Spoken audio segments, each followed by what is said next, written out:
Olá, estimados telespectadores da TV Boa Notícia da Diocese de Balsas e estimados ouvintes da Rádio Boa Notícia, também da Diocese de Balsas. Estamos reunidos neste dia, refletindo sobre o 29º domingo do tempo comum. Está quase terminando, né, esse tempo para entrarmos num outro momento, num outro período, com outro evangelista, né, a partir de já iniciando dezembro. Então, nós estamos reunidos porque acreditamos no amor do Pai, do Filho e do Espírito Santo. Amém. Hoje nós vamos refletir sobre o poder da oração. E a liturgia vai convidar-nos a manter-nos sempre com Deus, com uma oração perseverante, lembrando que a oração verdadeira, ela brota de dentro, vem do interior do coração, né? Bem de dentro do coração do homem, antes de tornar-se palavras. E nós vamos compreender que em oração requer tempo, requer paciência, requer um olhar definido, aquilo que você quer, o tipo de oração que precisa, que é a oração diálogo, silêncio, conversa com Deus. Então hoje as leituras a partir do Êxodo, no capítulo 17, versículo 9 a 13, nós vamos ter um início, um momento assim definitivo de Moisés, que ele não desiste de rezar, uma atitude assim que merece ser destacada. Aí vai ver o povo de Deus a caminho da terra prometida, e o Josué vai organizar todo o povo, todos os seus homens para lutar contra os inimigos, né, que tinham muitas armas, muitas forças. E nós aqui dá para perceber na leitura que Moisés fica assim numa colina e ele fica de braços erguidos, né, clamando a Deus. E quando os braços dele estavam cansados, duas pessoas sustentavam os braços dele erguidos, quer dizer, nunca desistiu. E assim a vitória foi alcançada, muito mais pelo auxílio de Deus do que pelo guerrear ou lutar corpo a corpo dos homens. E estas mãos erguidas garantiram a vitória em Israel. E hoje, como é que nós vamos manter? Nós vamos entender também para o mundo de hoje, o atual. A segunda leitura, ela vai... Antes da segunda leitura, nós vamos aqui pensando, o Salmo é um salmo muito bonito, o Salmo desse domingo, é o Salmo 120, que diz assim: é do Senhor que vem o meu socorro, do Senhor que fez o céu e a terra. Tão bonito, né? Eu levanto os meus olhos para os montes, de onde pode vir o meu socorro? Do Senhor é que me vem o meu socorro, do Senhor que fez o céu e fez a terra. E dá continuidade ao Salmo. A segunda leitura é extraída da segunda carta de Paulo a Timóteo, hoje já refletindo o capítulo 13, versículos 14 a 4. Não, 3, versículo 14 e 4 a 4, versículo 2. Assim a leitura. E aqui nós vamos vendo assim a indicação de Paulo lá para aquela comunidade, da fonte preciosa, da fonte que jorra a força para a oração, né? A força de Deus. E ele vai pedir aqui, orientar aqui como é que deve proceder, mostrando assim que a Bíblia é um fundamento de fé. Na Bíblia está a palavra e que a palavra precisa ser escutada. A palavra escutada, ela é reverenciada e junto aos membros da comunidade. É ali que se faz essa vivência, né? E o documento de Aparecida vai mostrar também que o principal momento para a escuta dessa palavra é a leitura orante da Bíblia, quando diz assim, que deve ser bem praticada porque conduz ao encontro com Jesus Mestre. Ao conhecimento do mistério de Jesus Messias, à comunhão com Jesus, Filho de Deus, e ao testemunho de Jesus, Senhor do Universo, no documento 249. Então, o Santo Evangelho vai ser assim o cume, né? Vai ser a conclusão de todos esses encaminhamentos da primeira leitura, colocando esse momento aí com Moisés e todo o preparo de Josué com o seu povo, e nos conselhos que Paulo escreve, mesmo no sofrimento que ele escreve à comunidade. Segunda carta de Paulo a Timóteo. E o Santo Evangelho é o Evangelho de Lucas. O capítulo é 18, versículos de 1 a 8. Jesus contou aos discípulos uma parábola para mostrar a necessidade de rezar sempre e nunca desanimar. Numa cidade havia um juiz que não temia a Deus e não respeitava ninguém. Na mesma cidade havia uma viúva que ia ter com ele e pedia: faça justiça para mim contra o meu adversário. Durante algum tempo, o juiz não quis atendê-la, mas depois pensou consigo mesmo: eu não temo a Deus e não respeito ninguém, mas já que essa viúva está me importunando, vou fazer-lhe justiça para que ela não venha, por fim, agredir-me. E o Senhor acrescentou: escutem o que diz o juiz injusto. E Deus não fará justiça a seus escolhidos que clamam a Ele dia e noite? Irá demorar para atendê-los? Eu digo-lhes, Deus fará-lhes justiça bem depressa. Mas quando o Filho do Homem vier, encontrará a fé sobre a terra? Irmãos e irmãs, esta é para nós a palavra da salvação. Glória a vós, Senhor. É uma leitura conhecida, não é mesmo? É. Mas ela é vivenciada.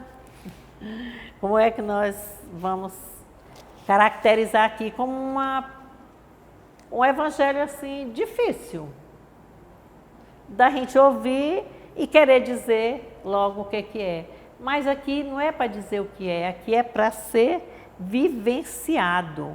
Então esse evangelho, ele diz assim que é o juiz injusto e a viúva persistente. Insistente, aliás, ela é insistente primeiro.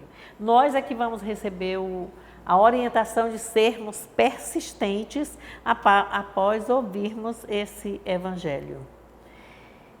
E a comunidade de Lucas tem assim, uns evangelhos especiais, como uns 3 domingos aí que estamos acompanhando, e esse aqui não é diferente, que o evangelista aqui próprio dele, ele vai fazer colocações aqui, primeiro ao longo de um caminho, né? Está fazendo a caminhada rumo a Jerusalém, que já está quase chegando lá.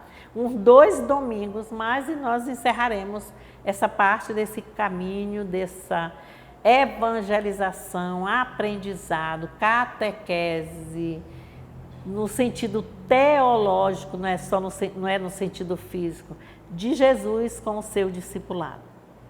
E aqui nós vamos observar que ele dirige a quem? Novamente aos discípulos. E quando Jesus dirige-se aos discípulos, quando a narrativa em Lucas é colocada assim, é porque é algo que é para permanecer em todos os tempos.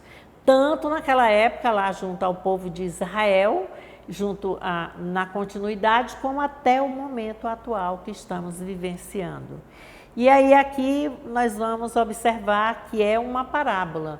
E a parábola ela tem sempre um objetivo, né? O objetivo do evangelista aqui nessa parábola é descrever a situação dos cristãos e das cristãs naquela época, como é que estavam. E ele então fez e também é próprio de Lucas, nós já estamos observando quando fala de Lázaro, o pobre Lázaro e o homem rico, e vários outros modelos que ele já colocou aqui assim de um paralelo entre duas pessoas de forma totalmente contrárias. Uma numa postura mais imperosa, né, como se diz, dono de si, a outra num sentido mais simples, mas que é para fazer esse casamento, fazer essa reflexão e ver o que sobra, o que é mesmo para nós. Isso aqui. Então, aconteceu o quê? Que ele disse para eles o quê? Quando ele começa, ele diz assim: contou aos discípulos uma parábola para mostrar a necessidade de rezar sempre e nunca desanimar. Então, o que nós já vamos observando aqui na narrativa, naquele contexto, é que havia sofrimento, havia desânimo. Essa narrativa aconteceu lá pelos anos de 80 a 90 do primeiro século. Então, que foi o período de redação desse Evangelho segundo Lucas. Que primeiro foi Marcos, aí depois foi Mateus, embora na Bíblia esteja Mateus primeiro, mas Mateus leu Marcos e já fez uma remodelagem, acréscimos, e vai ficando diferente. E esse aqui, dessa forma, naquela época desse escrito aqui, dessa narrativa, havia um imperador chamado Domiciano. Ele era um imperador romano, era um homem duro. Quando a gente diz assim, é imperosa, está no império, quer dizer, está no mundo de tudo. Tudo está sobre si e ele está lá em cima, mandando, desmandando, né, com toda a sua prepotência, avareza, com todo o seu poder, não é assim? E aqui o que acontecia? Ele dava-se muitas causas ganhas para as pessoas que tinham mais posses. Parece que não é muita gente vendo a atualização de hoje. Graças a Deus não é assim tanto. A justiça tenta fazer justiça, né? Mas nessa época aqui era tirano. O que acontecia? Com esse jeito, essa forma do Domiciano de governar, estava governando para quem? Para o povo, e dentro do povo estavam os cristãos e as cristãs. Dentre os cristãos tinha uns que ainda eram pagãos, não sabia essa forma insistente de oração, eles não entendiam. Então esses homens eles eram tão perseguidos, tão sofridos, com perseguições físicas, psicológicas, econômica mesmo, de alimentação, um sofrimento total, não tinham direito a nada, eram desprovidos de tudo, que gerou assim um desânimo, uma vontade de se acabar, de morrer. E é por isso que entra aqui essa parábola, aqui de Lucas prepara isso aqui para que os cristãos faziam tudo para que não acontecesse a violência. Mas eles eram vítimas dos preconceitos, eram marginalizados da sociedade naquela época, e aquele que tinha todo o aparato administrativo não lhes dava a causa de vencidos ou de vencer de forma legal. E por isso é que vem um representando o Império Romano e o outro representando os cristãos e as cristãs da comunidade, que no caso aqui foi a viúva. E a única coisa que eles conseguiu aqui era a prática da oração, como era que ela deveria acontecer.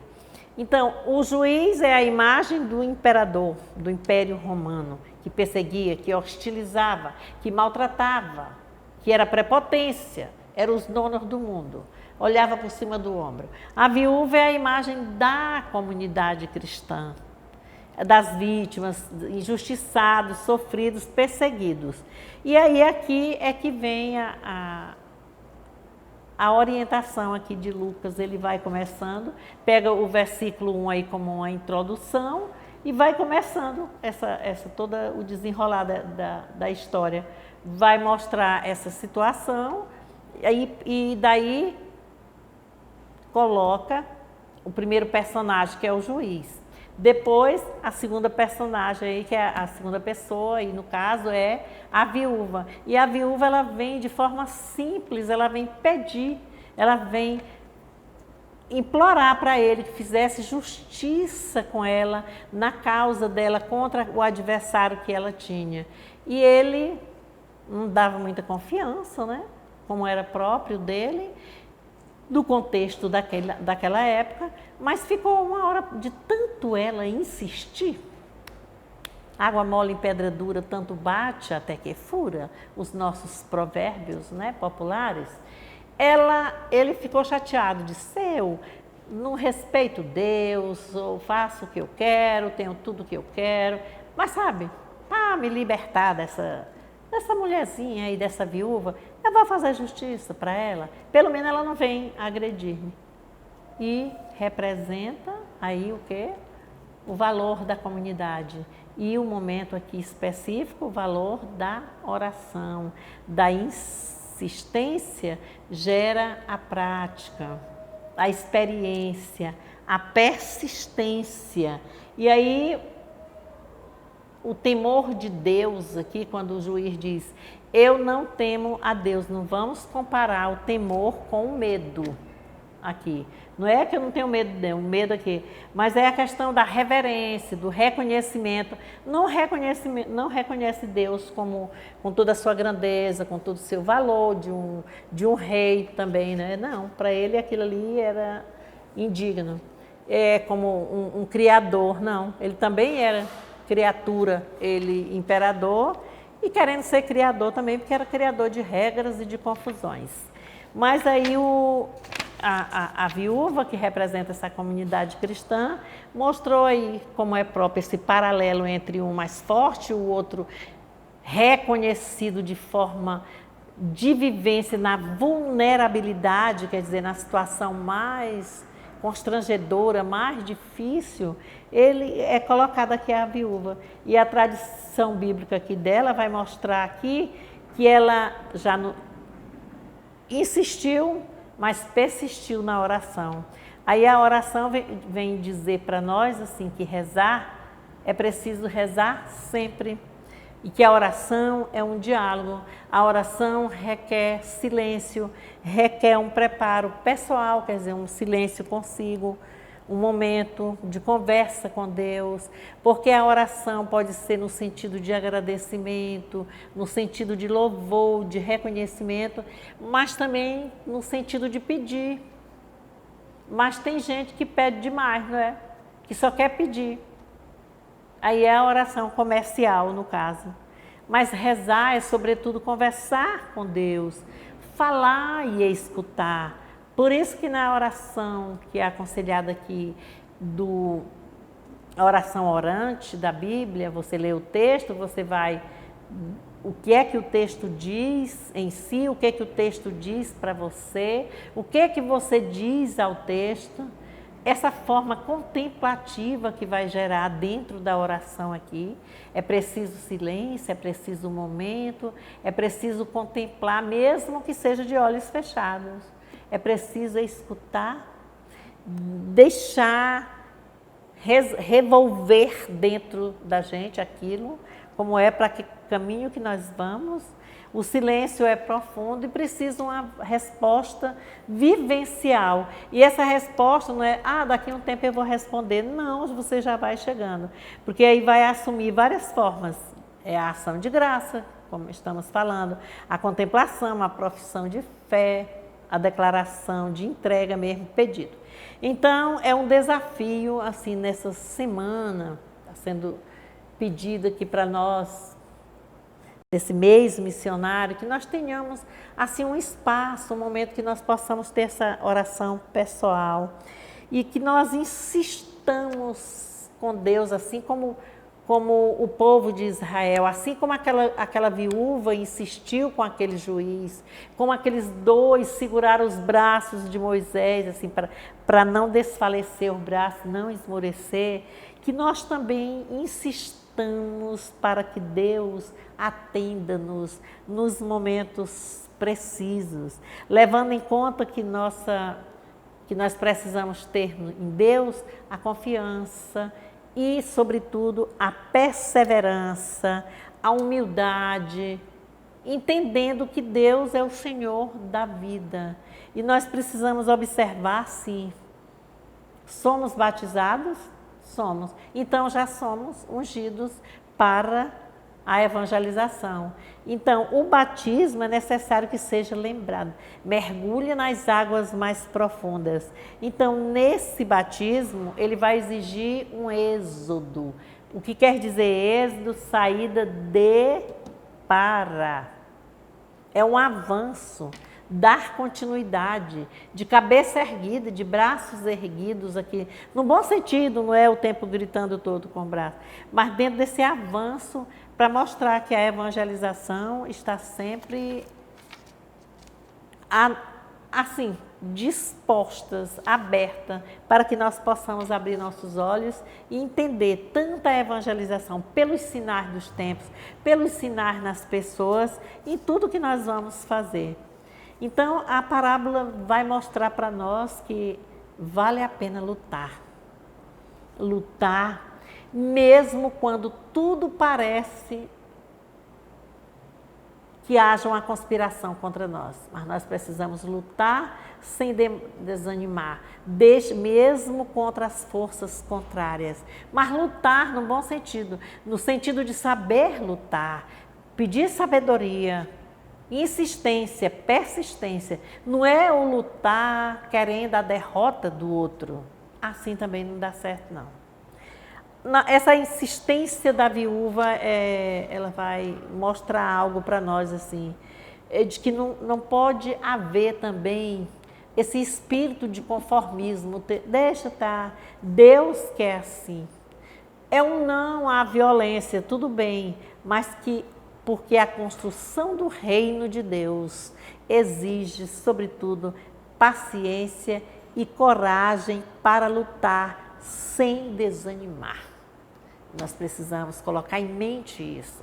Isso aqui é o que nós estamos vendo, assim, com pequenas pinceladas. Hoje, a partir das celebrações de missas de preceitos, celebrações. Amanhã, durante o domingo, as celebrações nas nossas comunidades. Ou só a celebração da palavra, ou com a presença do padre, ou de um diácono. Ou como seja feita a celebração, vamos observar isso, de que Deus dá tanta oportunidade para nós e nós entramos assim num ativismo muito grande, né, que diz assim, você não vive depois que eu ganhar tudo que puder é que eu vou viver, não, e cadê o seu corpo? É um alimento físico, mas é sobretudo um alimento espiritual. Nesse evangelho hoje, a palavra mais repetida aqui, lendo aqui, procurando algo, é a palavra justiça, que tem 4 vezes repetidas. E agora nós vamos repetir assim na oração comunitária, na oração pessoal, no ler a palavra de Deus, no escutar, mas sobretudo no agir. Não adianta escutar e ficar parado. O conformismo é esse braço cruzado, tá muito bom, Deus quis assim, é assim seja. Tem horas que a gente precisa. Esse evangelho vai dar muito ânimo, não é? Para nós.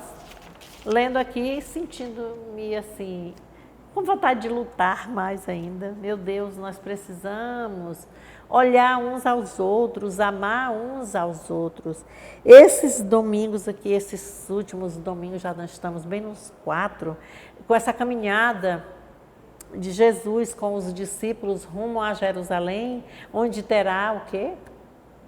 O sofrimento, a perseguição, a paixão, a morte, mas vai haver também a ressurreição. E nós já sabemos disso, então, a ressurreição são as vitórias que nós recebemos no dia a dia. Abrir os olhos, enxergar, estou vivo. Descer o pé da cama ou da rede. Oh, meu Deus, eu estou andando, obrigada, Senhor, gratidão, meu Deus, é aqui. Aí lembrar que ter empatia com o outro. Seja onde for, a gente está vendo agora a nossa situação de pessoas. Nós temos muitos pedintes na rua, pessoas com dificuldade, no sinal de trânsito, pessoas fazendo malabarismo no meio do sol quente. Ou vamos ter também compaixão, minha gente. As pessoas, cada um está lutando, é um vendendo uma garrafa d'água, outro vendendo um pedaço de bolo, uma banana para ter a sobrevivência. Mas vamos lutando também, mas vamos também pedir em oração para esses momentos desafiadores da nossa vida, para que nós tenhamos forças de lutar. Lutar por uma vitória, mas vitória sem derrotar alguém. Isso também não vai ser bom. A gente quer o mal do outro, a lei do retorno é forte. Que Deus abençoe-nos. Está começando hoje em Balsas, nossa diocese, o encontro do IAN, né, formação para a infância missionária. Graças a Deus, é nessa sexta, hoje, no sábado, o dia, parte da noite e domingo até meio-dia. Também a novena missionária começando, né, começou ontem, esse mês das missões. As formações estão assim constantes para nós. Nós, como igreja, dentro da nossa igreja, não podemos reclamar, não. Vamos enfrentar, vamos lutar sem desanimar. Amém? Amém. Que Deus abençoe-nos, em nome do Pai, do Filho e do Espírito Santo. Amém. Graças a Deus. Gratidão.